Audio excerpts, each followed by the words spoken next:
Adamou Dallo, alias Oussama Dallo, l'émir militaire notoire de l'État islamique au Sahel, a été tué par l'armée malienne. Les précisions dans ce journal. En Guinée-Bissau, Umaru Sissoko Embalo a dissous le Parlement après une tentative de coup d'État. L'artiste malien Youssouf Tapo est détenu depuis près d'un mois en Côte d'Ivoire. Ses proches assurent n'avoir aucune nouvelle de lui. Mesdames et messieurs, bonsoir. Bienvenue dans ce journal et merci de nous recevoir chez vous. Nous ouvrons cette édition avec ce déplacement du ministre des Affaires étrangères Abdoulaye Diop qui s'y rendra demain en Chine pour une visite de 5 jours. Ce voyage est sur invitation de son homologue chinois. Ce déplacement devrait servir à renforcer les liens de coopération entre les deux pays. Un important chef terroriste a été neutralisé par les FAMA dimanche à l'issue de combats contre des groupes terroristes qui avaient lancé une série d'attaques sur des positions des FAMA. Djenaba Samake nous fait le point. Des terroristes de l'État islamique ont lancé des attaques sur 4 positions de l'armée dimanche. Dans un communiqué, l'armée a affirmé avoir repoussé les attaques et infligé de sérieuses pertes aux terroristes. Certaines sources locales évoquent une quarantaine de morts du côté des assaillants. Selon Moussa Ag Asharatouman, chef du mouvement pour le salut de l'Azawad et membre du CNT, les terroristes ont abandonné des corps dans leur fuite après l'attaque de Menaka. Parmi ces corps figurait celui de l'émir militaire de l'État islamique au Grand Sahara, Adamou Dallo. Ce chef terroriste était aussi connu sous le nom de Oussama Dallo, alias Mo Dallo ou encore Ekawel. Selon la description faite par Moussa Ag Asharatouman, Dallo était un haut responsable de l'État islamique originaire du Niger. Il était connu pour avoir orchestré des opérations meurtrières dans la région de Menaka.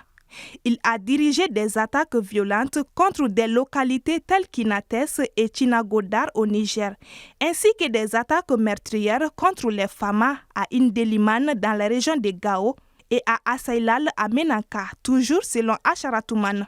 Ces méfaits incluent également des embuscades contre les MSA et les Gatia à Andera-Boukane, ainsi que des attaques contre les forces spéciales américaines à Tango, où 4 soldats américains ont été tués.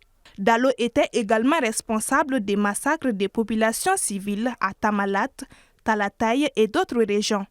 La mort d'Adamou Dallo représente un coup majeur contre l'État islamique selon des observateurs et une énième victoire de prestige pour les FAMA.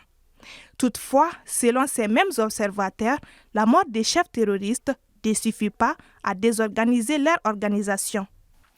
Après 3 semaines d'arrêt de travail, les écoles privées font maintenant face aux évaluations de la première période au titre de l'année scolaire 2023-2024.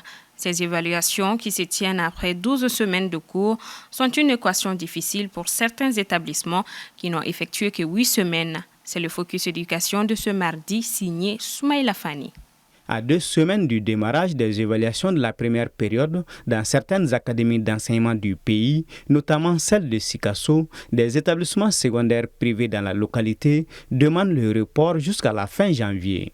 La raison, c'est qu'un trimestre s'étend sur à peu près 12 semaines. Vu que nous avons connu un arrêt de travail de 3 semaines, certains chapitres n'ont pas été achevés. Certains professeurs n'ont pas atteint aussi un certain niveau de progression acceptable. Donc pour permettre à ceux-là d'évoluer et atteindre un bon niveau, donc nous avons demandé le report. Sinon, faire évaluer les élèves tout de suite sur le peu que nous avons vu ressemblerait plutôt à un devoir qu'à une composition. À Bamako, notamment au niveau de l'Académie d'enseignement Urif Gauche ou encore à Kati, aucun calendrier pour les évaluations du niveau secondaire n'est encore disponible à ce jour. Nous attendons d'abord la décision même de nos tutelles, qui est l'académie, c'est-à-dire de la rive gauche, et puis l'académie des Kati. Parce que chaque année, il y a des calendriers qu'on met à notre disposition. Et on laisse l'attitude aux écoles aussi c'est-à-dire de prendre des dispositions, mais toujours en se conformant sur le calendrier qui ont été donnés par les différentes académies. Donc, chaque année, c'est 2 trimestres qu'on nous demande de faire. Mais nous, avec mes équipes, on décide de faire 3 évaluations. Mais cette année, on n'aura pas la chance de faire 3 évaluations parce que nous étions en grève de 3 semaines. Donc, on n'a pas pu évoluer dans le programme. Donc, si on n'a pas pu évoluer dans le programme, on ne pourra pas évaluer sur tous les enfants aussi. Donc, ça fait qu'on va être obligé d'attendre le mois de janvier et puis pour se conformer aussi à nos différentes académies et puis faire 2 évaluations cette année seulement. Ces évaluations qui permettent de tester le niveau des apprenants dans le but de remédier les lacunes, selon M. Diop, des grands devoirs pourraient toujours être organisés. En Guinée-Bissau, le président Umaru Sissoco Embalo a dissous le Parlement après l'annonce d'une tentative de coup d'État 3 jours avant. Ce n'est pas la première fois que le président bissau-guinéen fait face à une tentative de coup d'État. Aminata Keïta nous en dit plus. Désormais, le ton est ferme en Guinée-Bissau, pays lusophone constitué de 2 millions d'habitants. À partir de ce jour, plus de parlement à Bissau.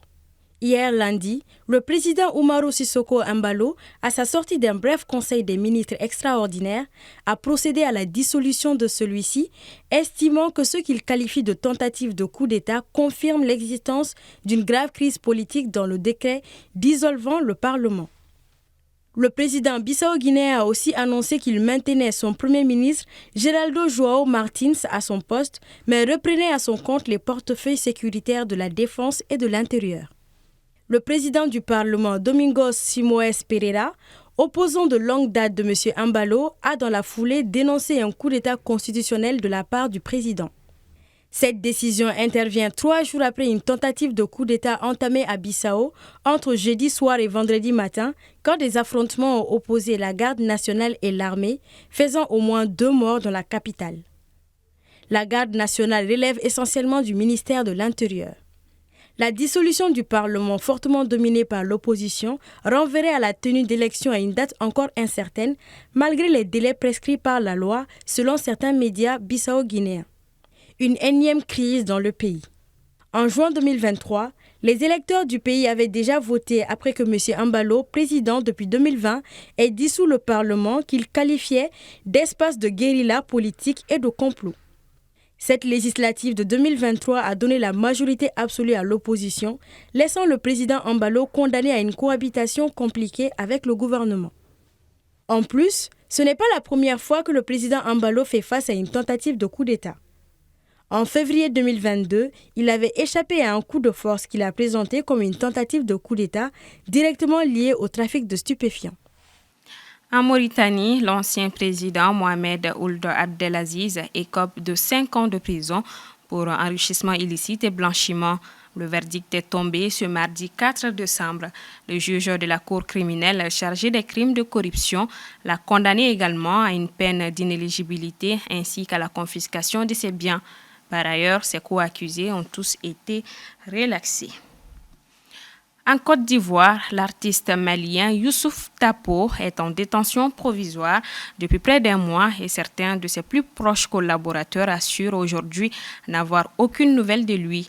Assetoumani Koulibaly nous plonge dans cette affaire. Parti à Bouaké pour un concert qui était prévu au centre culturel Jack Aka, le chanteur Youssouf Tapo a été interpellé le 11 novembre par les forces de sécurité de Côte d'Ivoire. Et depuis près d'1 mois, c'est l'incompréhension qui règne. Le manager de l'artiste Papa Konta affirme toujours aujourd'hui ne pas connaître les raisons de l'interpellation car elles n'ont toujours pas été divulguées selon lui. C'est comme si Bokeka ou Temena Karamoke doit faire un concert. En même temps, Bokeka ou Karamoke est parrain, concert parrain. Donc là-bas on Bekera. Autorisation tara au droit de terre là. Sali à Bekera depuis le 30. Donc Aline Karamoke est mort le 5 de Kataboke. Le 11 novembre, Soufela fait un sur Karamoke, tu es d'habitude avec gros bras ou la sécurité maintenue. Donc a ye gros bras fila wele ka bɔ Abidjan olu sera yen le 11 sufɛla de entre 2h et 3h. Bon o kɔnɔna na k'olu ni policiers bɛnna ko tenue kun b'u la mais tenue min de don cɛ yɛrɛ la n t'a dɔn tenue militaire de don ou bien tenue sécurité privée de don n t'o kɔni dɔn mais ko pièce ma sɔrɔ u bolo donc o kɛra siganama ye direct.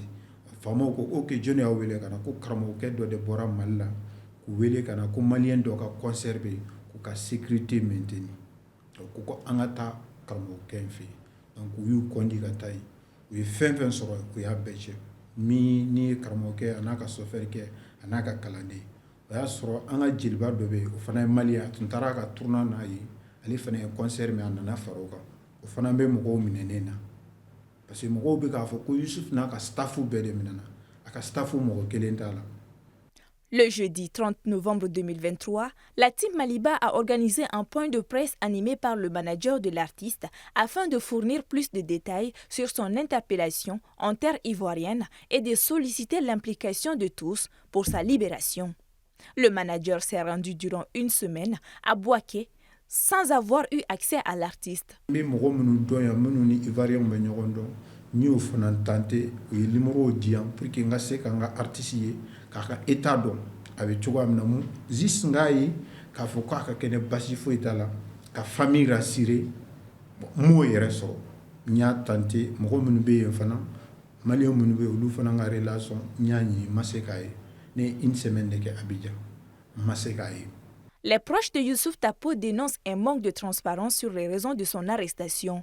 Selon une source sécuritaire en Côte d'Ivoire, les organisateurs ont fait appel à des videurs, gros bras, depuis Abidjan pour sécuriser le concert à Bouaké. Ce qui a soulevé, selon notre source, des questions au niveau des agents de sécurité nationale qui ont décidé de mettre aux arrêts l'artiste, l'organisateur et les gros bras pour nécessité d'enquête. Ali Ineba Guindo, le chargé de communication du ministère de la Culture, affirme que le département est bien au courant de la situation de Youssouf Tapo et qu'il travaille là-dessus avec le ministère des Affaires étrangères en collaboration avec l'ambassade du Mali en Côte d'Ivoire qui les fait parvenir régulièrement des rapports sur la situation. Selon lui, tout est mis en œuvre pour obtenir des explications sur son arrestation et ensuite sa libération. En Côte d'Ivoire, c'est le silence radio du côté des autorités. Un silence qui laisse libre cours à plusieurs interprétations. Certains proches et internautes lient cette affaire à celle des 49 militaires ivoiriens arrêtés au Mali en juillet 2022 et qui avaient considérablement refroidi les relations entre les deux pays. Même si, comme le confient certains observateurs, Youssouf Tapo et son staff n'ont pas cette envergure. Toutefois, les relents de cette affaire sont toujours visibles. Pour rappel, le concert de Salif Keïta qui était prévu le 17 novembre dernier à Abidjan a été aussi annulé après plusieurs semaines d'appel au boycott. L'artiste ivoirien Didi B, qui devait effectuer un concert à Bamako en septembre 2022, avait dû être annulé à cause de tensions autour des 49 militaires ivoiriens. Cette annulation intervenait quelques jours après celle de l'artiste malienne Mariamba en Côte d'Ivoire. C'est ce qui referme sur 1945. Merci de votre constante fidélité. À demain pour une nouvelle page d'actualité.